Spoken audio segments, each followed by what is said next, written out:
یہ عمومی چیز ہے.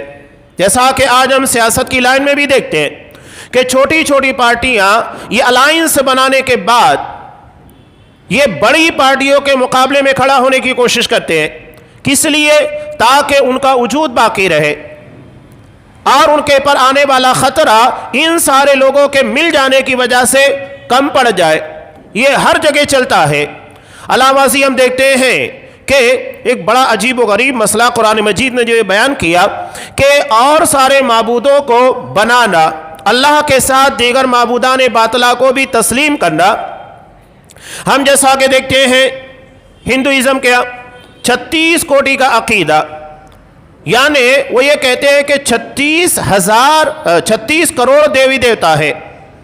اتنے سارے معبودان میں وہ اپنی مرضی کا جسے چاہتے ہیں انتخاب کرتے ہیں. کوئی شیو بھکت ہوتا ہے، کوئی اور کسی کا بھکت بن جاتا ہے، اپنی مرضی سے وہ جسے پسند کرنا چاہے پسند کر لے. یعنی یہاں پر ایسا لگتا ہے کہ ایک بازار سجا ہوا ہے، ایک مارکیٹ ہے، ہم اپنی مرضی سے عبادت کے لیے جس معبود کو بھی تسلیم کرنا چاہے تسلیم کر لے. اب یہاں یہ سامان تجارت بن چکے ہیں معبودان کہ خریدار گراہک جسے چاہے پسند کرے، جسے چاہے چوائس کرے. یہاں شریعت اسلامیہ کے میں اندر اس طرح کی بدتمیزی نہیں ہے. اب یہاں پر دیکھیے ان لوگوں نے بہت سارے معبود الگ الگ بنا کے رکھے.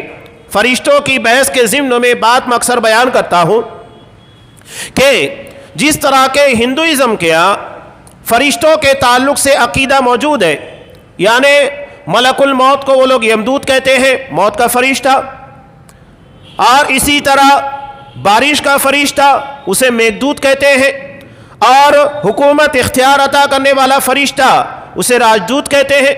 اس طرح فرشتوں کے تعلق سے ان لوگوں کے یہاں عقیدہ موجود ہے. لیکن ہمارے اور ان مشرکوں کے عقیدے کے درمیان بہت بڑا فرق ہے. یہ لوگ اگر کسی کو ملکوت موت مانتے ہیں یمدوت تو اسے مکمل با اختیار مانتے ہیں. وہ اپنی مرضی سے جب چاہے جس کے بھی پران نکال لے، روح کو قبض کر لے. جبکہ ہمارے اپنے عقیدے کے مطابق جو قرآن اور حدیث سے ماخوذ ہے، فرشتے با اختیار نہیں. قرآن صاف کہتا ہے لا یعصون اللہ ما امروا. اللہ نے ان لوگوں کو جو بات کہی، جو حکم دیا، اس کے بارے میں وہ کوئی نافرمانی نہیں کرتے. وَيَفْعَلُونَ مَا يُؤْمَرُونَ. جس بات کا حکم دیا گیا وہی کرتے ہیں. وہ اللہ کے حکموں کے خلاف نہیں جاتے، یعنی وہ با اختیار نہیں ہے بلکہ مکمل اللہ کے حکموں کے تابع ہیں. اگر انہیں کسی پوری بستی کو پلٹ دینے کا حکم دیا جائے پلٹ دیتے ہیں. کسی بستی کے پر سونامی لانا ہے لے آتے ہیں. اگر کسی ماں کی گود سے اس کے چہیتے لاڈلے بیٹے کی روح کو قبض کرنا ہے قبض کر لیتے ہیں.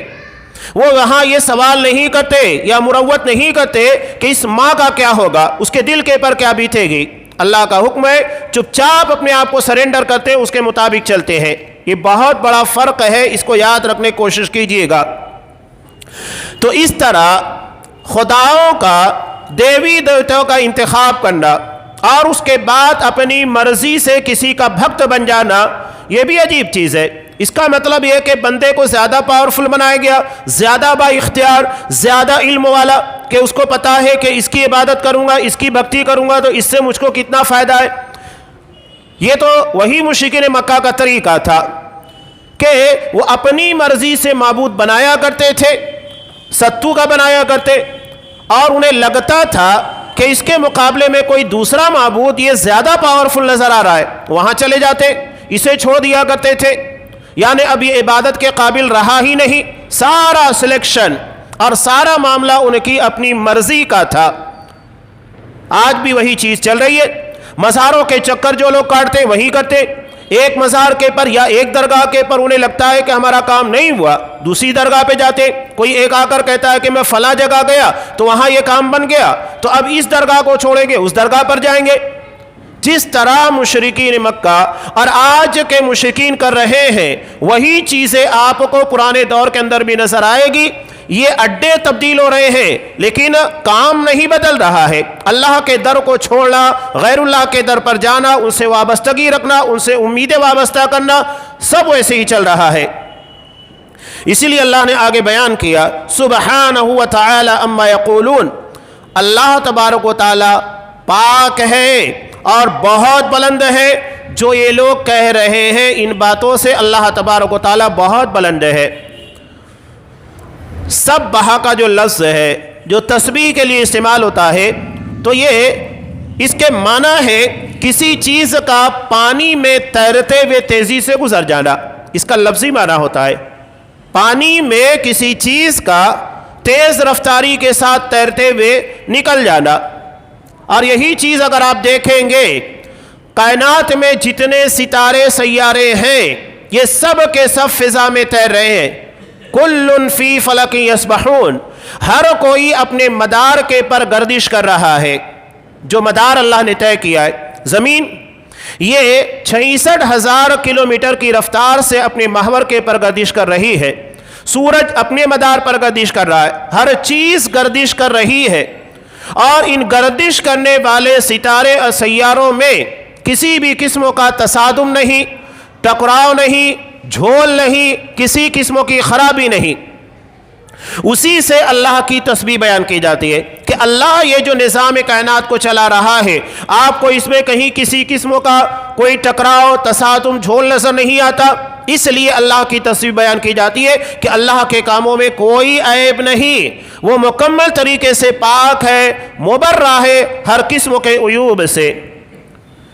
آگے اللہ نے بیان کیا تسبح لہ السماوات السبع والارض ومن فیہن، اللہ کے لیے ساتوں آسمان اور زمین اور ان میں جتنی چیزیں ہیں ہر چیز اللہ کی تسبیح بیان کر رہی ہے، اور تم ان کی تسبیح کو نہیں سمجھ پاتے۔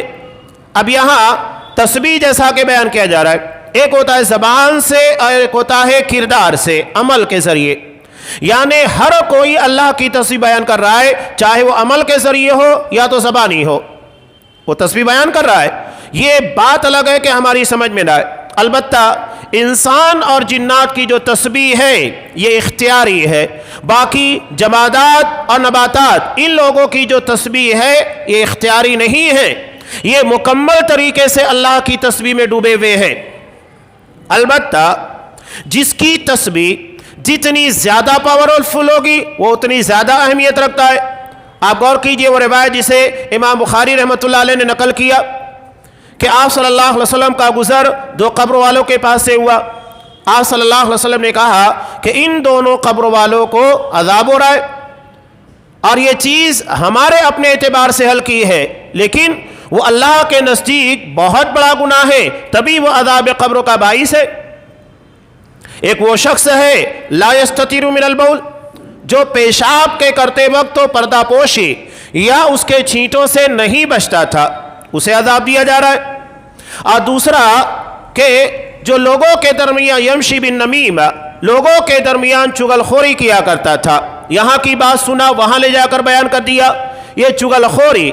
اور اس کے پہلے میں بیان کیا، جب آپ عقیدہ پڑھیں گے تو حیران رہ جائیں گے، شیخ محمد بن عبد الوہاب رحمہ اللہ جادو کے باب میں غیبت، چغل خوری ان چیزوں کو لا کر بیان کرتے ہیں، چغل خوری کو جادو کے باب میں لا کر بیان کرتے ہیں۔ لوگ حیران ہو جاتے ہیں کہ آخر چغل خوری اور جادو کا تعلق کیا ہے؟ دونوں کا مقصد ایک ہی ہوتا ہے۔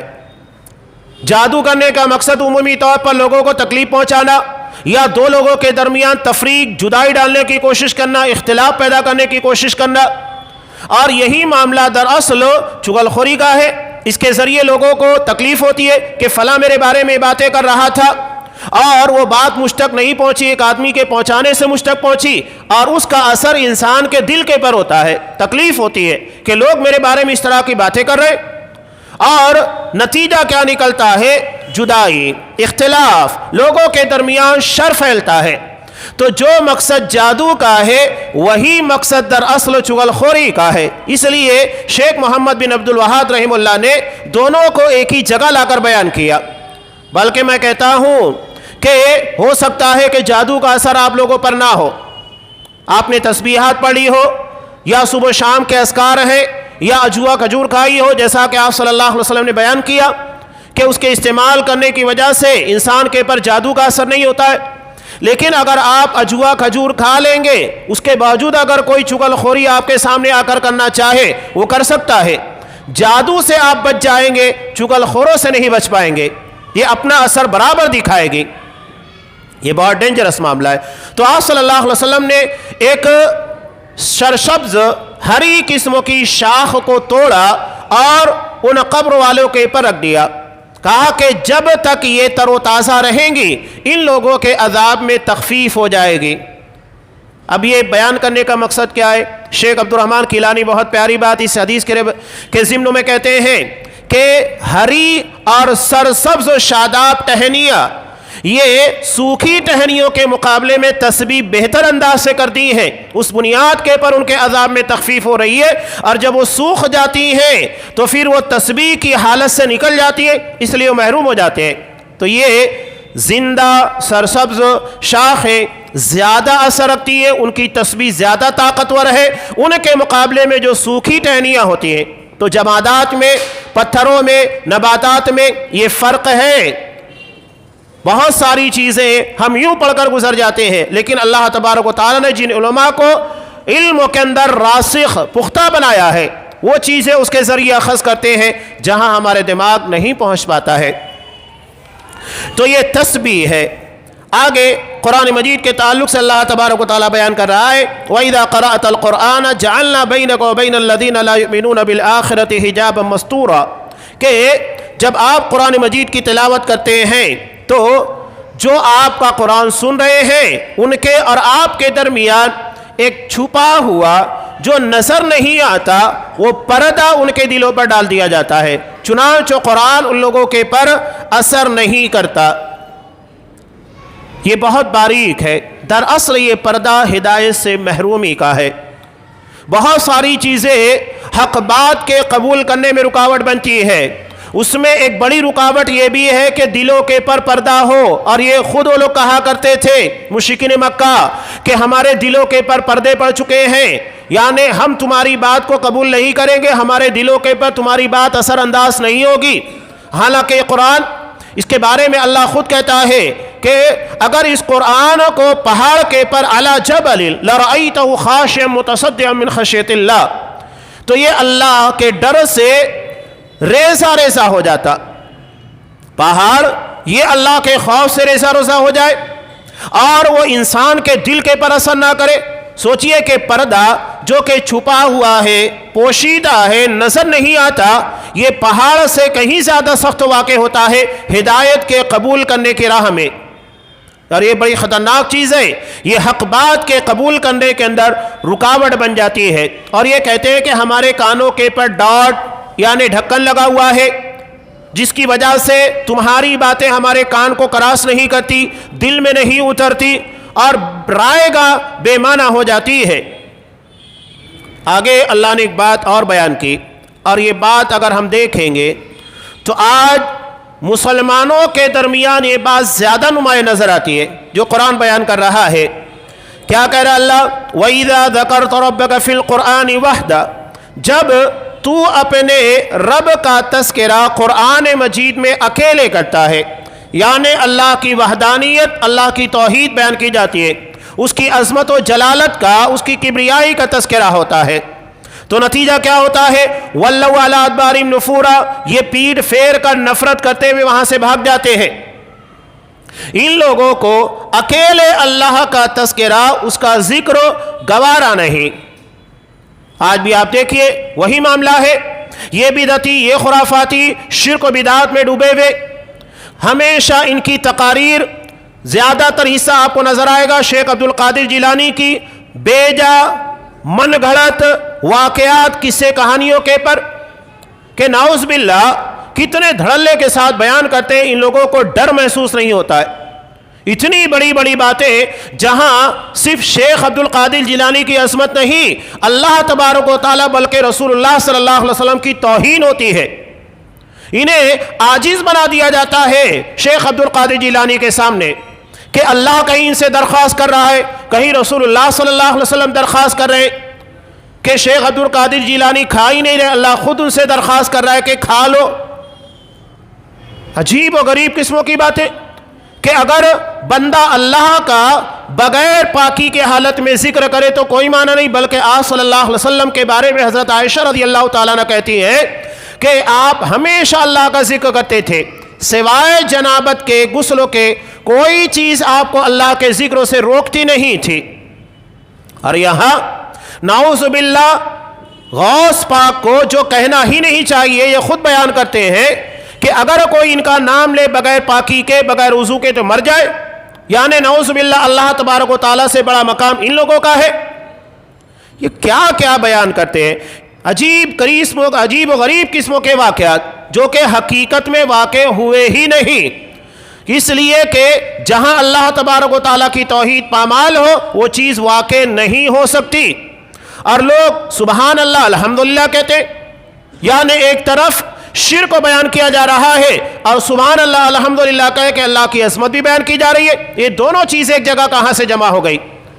یہ بات آپ کو یاد ہوگی، شیطان بہت کائیاں ہے، آپ نے بہت سارے مزارات کے پر دیکھا ہوگا کہ وہاں جھنڈا لگا ہوتا ہے جس پہ کلمہ توحید لکھا ہوتا ہے، لا الہ الا اللہ، اللہ کے سوا عبادت کے لائق کوئی نہیں، اور اسی جھنڈے کے نیچے جو کلمہ توحید ہے وہاں شیطان شرک کرا ہوتا ہے 24 گھنٹے، یعنی وہ توحید کے نیچے شرک کے مرکز کو قائم کرتا ہے۔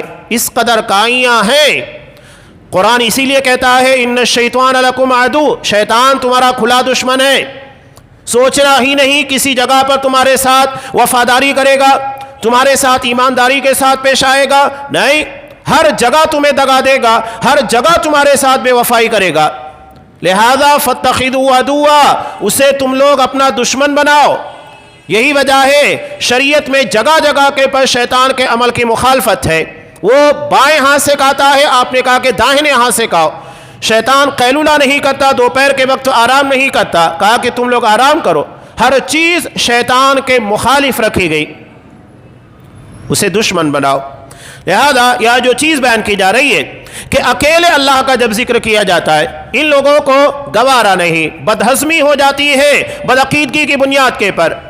ان لوگوں کی تقاریر اٹھا کر دیکھیے، آپ کو کہیں اللہ کی عظمت، کہیں اللہ کی کبریائی، اللہ تبارک و تعالیٰ کی قدرت کاملہ، ان چیزوں کا کوئی تذکرہ نہیں ملے گا، بس کہ من گھڑت واقعات، جھوٹی روایات، ان کے ذریعے عظمت اولیاء بیان کرنے کی کوشش کی جاتی ہے۔ قرآن نے اسی چیز کا یہاں تذکرہ کیا، اسی لیے اللہ کہہ رہا ہے کہ نحن اعلم بما یستمعون۔ یہاں پر اگر آپ دیکھیں گے تو مشرکین مکہ آج کے مشرکوں سے ممتاز ہو جاتے ہیں۔ کیسے؟ اللہ کہہ رہا ہے ہمیں پتہ ہے یہ لوگ کیا غور سے سنتے ہیں جب وہ آپ کے پاس آتے ہیں۔ قرآن کہہ رہا ہے کہ یہ لوگ ایک طرف قرآن سے لوگوں کو روکا کرتے تھے، باقاعدہ مشرکین مکہ اس کے بارے میں میٹنگیں کیے اور آپس میں یہ بات طے کی گئی کوئی بھی آپ صلی اللہ علیہ وسلم سے قرآن مجید نہیں سنے گا۔ اور رات میں ہوتا کیا تھا، ابو جہل یہ سوچتا کہ ولید بن مغیرہ وہ سننے نہیں جائے گا اس لیے کہ فیصلہ ہو چکا ہے، ولید بن مغیرہ سوچتا کہ عتبہ سننے نہیں جائے گا، یہ آپس میں سوچتے تھے اور ہر کوئی ایک دوسرے کے بارے میں یہی گیس کر کے اندازہ کر کے قرآن سننے جاتا اور اس کے بعد وہاں سارے لوگوں کا سامنا ہوتا، ہر کوئی رات کی تاریکی کا فائدہ اٹھا کر آپ صلی اللہ علیہ وسلم سے قرآن سننے آیا ہوا ہے۔ لیکن جب یہ چیزیں ان کے سامنے پیش آتی تو اپنی خفگی کو، سراسیمگی کو مٹانے کے لیے، شرمندگی کو مٹانے کے لیے کیا کہتے تھے، ان تتبعون الا رجلا مسحورا، یہ جادوگر ہے۔ تبھی تو ہم اتنی مخالفتوں کے باوجود اس کی بات کو، قرآن کو سننے کے لیے رات کی نیند قربان کر کے چلے آتے ہیں، یہ جادو ہے۔ اور ان لوگوں کے درمیان خود ایک بڑا اختلاف تھا، کبھی آپ صلی اللہ علیہ وسلم کو دیوانہ کہتے، کبھی جادوگر کہتے، کبھی یہ کہتے کہ آپ کے پر جادو کیا ہے۔ عجیب قسم کی باتیں، یعنی انہیں خود اپنے باتوں کے پر اتحاد نہیں تھا، آپ کے بارے میں عجیب و غریب قسموں کی باتیں بیان کیا کرتے تھے جو کہ تضاد خیالی کا واضح نمونہ تھا۔ آگے قرآن مجید نے مشرکین مکہ کے ایک اور اہم شبہ کا تذکرہ کیا اور وہ ہے مرنے کے بعد دوبارہ زندہ ہونا۔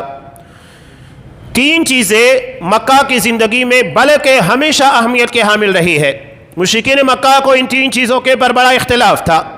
اللہ کی توحید یعنی اکیلے اللہ کو عبادت کے قابل قرار دینا، دوسرا نبی کریم صلی اللہ علیہ وسلم کو قابل اتباع سمجھنا، آپ کا طریقہ، آپ کی بتائی ہوئی باتیں اسی کے مطابق چلنا، اور تیسرا بعث بعد الموت، مرنے کے بعد دوبارہ زندہ ہونا۔ یہ ان لوگوں کے لیے بڑی عجیب بات تھی، اختلافات انہی تین چیزوں کے پر زیادہ تھے۔ چنانچہ وہ اس کے بارے میں کہتے تھے اَإِذَا كُنَّا عِظَامًا وَرُفَاتًا، جب ہم ہڈی بن جائیں گے اور ریزہ ہو جائیں گے، اس کے بعد ہمیں نئے سرے سے پیدا کیا جائے گا۔ قرآن مجید نے کہا، اب یہاں قرآن جو بات کہہ رہا ہے یہ بہت اہم ہے کہ کونوا حجارۃ او حدیدا، چاہے پتھر بن جاؤ یا تو پھر لوہا، یا تو اس سے بڑی کوئی چیز جو تمہارے دلوں کے اندر، تمہارے دماغ، تمہارے خیال میں آتی ہے، جو ہو سکتا ہے کرو، اس کے بعد بھی اللہ تم کو دوبارہ پیدا کرے گا۔ یہ جو ہڈیاں ہیں جو مٹی کے اندر سما جاتی ہیں، گوشت و پوست ساری چیزیں، یہ ایسی ہوتی ہے کہ اس کے درمیان سے پانی رستا ہے، آپ اگر اس میں پانی ملائے مل جائے گا، اور اس کے درمیان سے پانی سرایت کر کے بھی نکل جاتا ہے، جبکہ پتھر یہ مٹی کے مقابلے میں یا ہڈیوں کے مقابلے میں زیادہ سخت ہوتا ہے۔ اسی لیے قرآن نے کہا کہ اگر پتھر ہے وہ بن جاؤ، یا تو لوہا جس میں سے پانی بھی نہیں نکل پاتا، جو اپنی گرفت بہت مضبوط رکھتا ہے، یہ بھی بن جاؤ، تب بھی اللہ تمہیں دوبارہ پیدا کرے گا۔ یعنی جو ہمارے تصورات یا ہماری ظاہری چیزوں کے ماورا ہے، اس کے باوجود اللہ ہم کو پیدا کرے گا۔ اس کے بارے میں یہ خیال کہ ہڈیاں بوسیدہ ہو جائے، اللہ کہہ رہا ہے پتھر بنو، لوہا بنو، اس کے بعد بھی تم کو دوبارہ پیدا ہونا ہے، اس کے بارے میں کوئی شک نہیں ہے، کوئی شبہ نہیں ہے۔ اس کی بہت ساری مثالیں تو انسان اپنی عملی زندگی کے اندر دیکھتا ہے۔ اللہ نے جو مثال بیان کی زمین کی، جس میں پڑے ہوئے بیج جو کہ بارش کے آنے سے پہلے زمین کے پر کسی بھی قسم کی شادابی اور ہریالی یا فصل نہیں پیدا کرتے، ذرا سا پانی پڑا، نتیجہ کیا نکلتا ہے؟ زمین سرسبز و چادر اوڑھے ہوئے نظر آتی ہے، کچھ ہی دنوں کے بعد سارا منظر تبدیل ہو جاتا ہے۔ تو جو اللہ ہماری اپنی زندگی میں ہر سال زمین کو اس کے مردہ ہونے کے بعد زندگی عطا کرتا ہے، تو جس مٹی سے اللہ نے ہم کو پیدا کیا، اسی مٹی میں سما جانے کے بعد اللہ ہم کو دوبارہ نہیں پیدا کرے گا؟ یہ کہاں کی بات ہے؟ اور ایک مرتبہ جو پیدا کیا جاتا ہے، دوبارہ اس چیز کو پیدا کرنا اور آسان ہوتا ہے، جبکہ کوئی چیز پہلی مرتبہ مشکل ہوتی ہے، لیکن اللہ کے لیے کوئی چیز پہلی مرتبہ بھی مشکل نہیں، اس لیے کہ وہ قدرت رکھتا ہے اور اس کی قدرت میں کسی بھی قسم کی خامی نہیں، اللہ کے کسی بھی عمل کے اندر کوئی خامی نہیں ہے۔ لہذا آپ قرآن مجید میں بھی دیکھیے، صرف سورہ بقرہ کے اندر 5 مقامات کے پر بعث بعد الموت، مرنے کے بعد دوبارہ زندہ ہونا، اس کی مثالیں دی گئی ہیں کہ بنی اسرائیل کا ایک شخص مر گیا، اس کو اس کے بھتیجے نے قتل کیا، وہ دوبارہ زندہ ہوا، اس کے بعد مرا۔ بنی اسرائیل کے 70 لوگوں کو حضرت موسیٰ علیہ السلام کوہ طور کے پر لے کر گئے، وہاں ان لوگوں نے شرارت کی، کہا کہ نہیں، ہم تو اللہ سے باتیں کرتے ہوئے سن لیے، لیکن اللہ کو جب تک نہیں دیکھیں گے نہیں مانیں گے۔ ان کو موت دی گئی، اللہ نے ان کو دوبارہ زندہ کیا۔ آپ خود دیکھیے گا قرآن مجید میں صرف سورہ بقرہ کے اندر 5 جگہ کے پر بعث بعد الموت، مرنے کے بعد دوبارہ زندگی کا تذکرہ کیا گیا ہے۔ اور یہ اصحاب الکہف جنہیں 309 سال کی موت دی گئی، اس کے بعد ان کو زندہ کیا گیا، یہ بعث بعد الموت، مرنے کے بعد دوبارہ زندہ ہونا، اس کی ایک شاندار دلیل۔ تو یہ قرآن مجید نے مثالیں دیں، اور اتنا ہی کافی ہے کہ انسان مرنے کے بعد دوبارہ زندہ ہوگا، اللہ کو اپنے کیے کرائے کا حساب دے گا۔